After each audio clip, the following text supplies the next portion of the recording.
Good morning to you and to the audience that follows us every day. Have a very good morning. We begin today's briefing by extending our condolences to the family, relatives, and friends of a person who died yesterday. We're talking about an 83-year-old female patient from the municipality of Bauta in the province of Artemisa, who had been admitted for a few days with a history of diseases such as high blood pressure, diabetes mellitus, cerebrovascular disease, and after 4 days of intensive care, unfortunately, she passed away yesterday, despite all the efforts of our healthcare personnel. And we convey our condolences.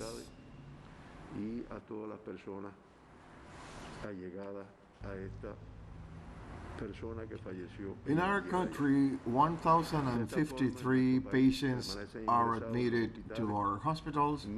In surveillance, 41, suspected 609, and confirmed 403.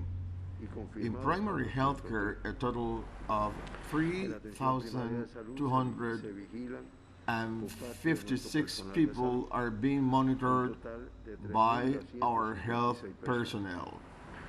Yesterday, to detect the presence of SARS-CoV-2 and COVID-19 disease, 1,972 samples were studied.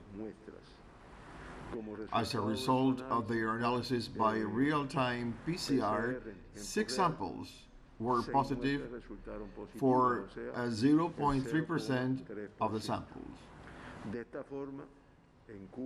Thus, a total of 73,129 samples have been analyzed in Cuba, and as a result, 1,810 people have tested positive for SARS-CoV-2 and COVID-19 disease. That is, 2.5% of the people who have been studied have tested positive for this disease. Of the 6 new cases confirmed yesterday, all are Cuban. 4 have a history of contact with previously confirmed cases.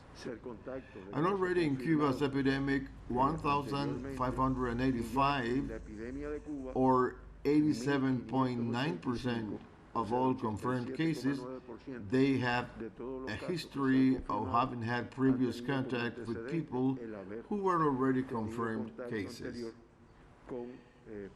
Yesterday, in one of the cases, it was not possible to determine the source of the infection, although it is being investigated.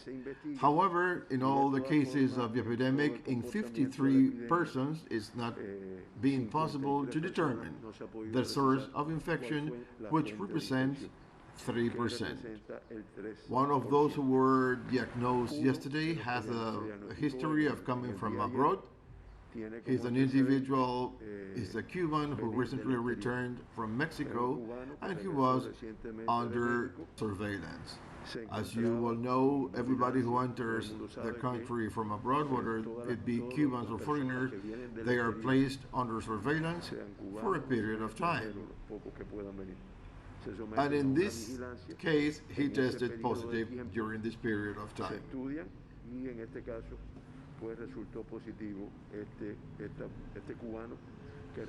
And tracking the case of the disease on the island, 7.2% of the diagnosed cases have had a source of infection abroad.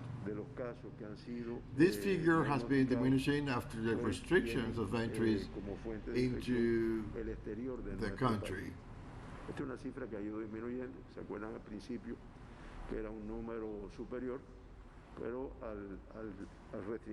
Most of the cases diagnosed are still male. 4 of the 6 cases, that is 66.6%, and cumulatively, the male sex is also the majority, with 51.6%, with 934 patients. Two of the six patients yesterday are female for a cumulative of 876 of the 1,816 cases diagnosed in our country, a 48.3%. And now we have a very important indicator because it also shows where we have to continue looking for cases of people with the virus in the community. 66%, that is, 4 of yesterday's 6 cases were asymptomatic. This brings the total of asymptomatic cases to 884. That is 48.8% of the people who have been diagnosed in Cuba at the time of the diagnosis were totally asymptomatic. By age groups, in the group from 20 to 39 age, 3 people, that is 50%, and in the 40 to 60 age group, 2 people, and over 60, 1 case. The province with the most cases was Havana, with 5 cases, 1 from El Cerro municipality, 1 from Plaza, 1 from La Lisa, 1 from San Miguel del Padrón, and 1 from Arroyo Naranjo. And the other case diagnosed yesterday belongs to the province of Ciego de Ávila from the Bolivia municipality. Of the 1,810 patients who have been diagnosed in our country, 403 are admitted in our hospitals. Of these, 98.2%, and this is an important indicator from the point of view of the evolution of the patients in our country, 396 patients have a stable clinical evolution. For this, much has to do with the moment of the diagnosis, the treatment given to the patient, and sometimes from the very moment they are admitted. There are times when the treatment is administered while the patient is suspect, and at the time the patient has not tested positive yet. And this is what allows that 98.2% of the active confirmed cases to have a stable clinical evolution. To date, we have a cumulative death toll of 79 people for a lethality of 4.36%. As we always compare this indicator with the rest of the region, until 12 o'clock last night, the region of the Americas reported a fatality rate of 5.95%, with 12 countries out of the 35 that make up the region exhibiting a rate higher than the average of 5.95. They include, among others, Mexico with 9.84, Canada with 7.13, Brazil with 6.84. We have seen in Brazil a very unfavorable evolution of this disease. The United States with 5.99, and some Caribbean islands also have high lethality rates, and that is the case of Antigua and Barbuda, which has a higher rate of 12%, and the Bahamas with 11.83.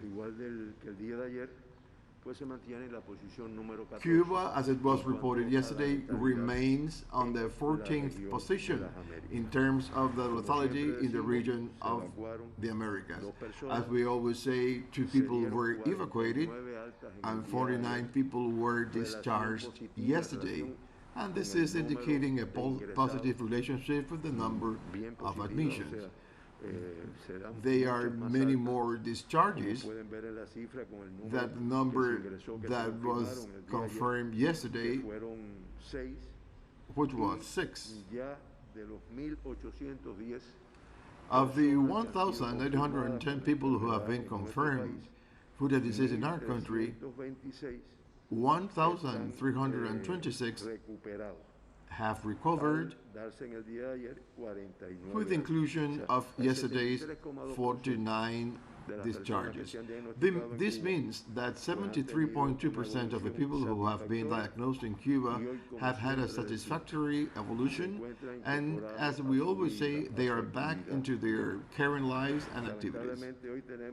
Unfortunately, totally, we have 3 patients in critical condition and 2 in serious condition, 1 more in critical condition than yesterday. Turning now to the migratory flow on the island, yesterday 7 persons entered the country, Cuban residents, all crew members from a flight coming from the Dominican Republic. Practically, there are no changes in this regard. There is a total of 6,522 Cubans who reside abroad and 4,254 foreigners staying on the island. There are no changes either in the amount of people staying in rental houses, 940, predominantly in the municipalities of Santiago de Cuba, Plaza, Centro Habana, and Playa from the Havana province.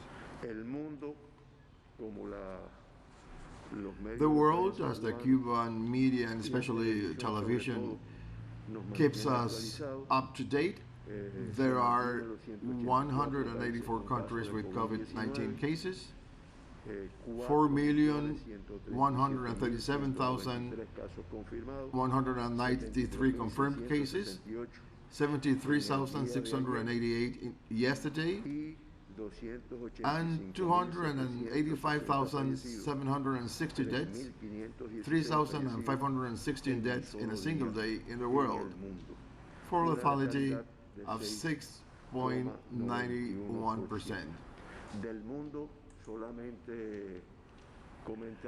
From the world, I would want to comment about the concern of international organizations, of the World Health Organization and of its director, who have expressed their concern for the African continent, which, as you have seen the images, is one of the last to have reported cases. What is happening is that the health structures and some traditions of these countries and some internal problems that may exist make it difficult to control the disease. And already both the number of confirmed cases and the number of deaths have been increasing. Specifically in the region of the Americas, 30,751 deaths were reported yesterday, for a total of 1,803,373 confirmed cases in the region of the Americas, which represents 43.59% of the total number of cases reported in the world. There were 1,933 deaths yesterday, for a total of 107,250 deaths, which, as we said before, gives a lethality of 5.95%. And we do not want to miss this opportunity, and I think last night we saw a report by Lázaro Manuel Alonso, specifically in the area of the neighborhood of Monaco in Havana, where the crowds were important yesterday.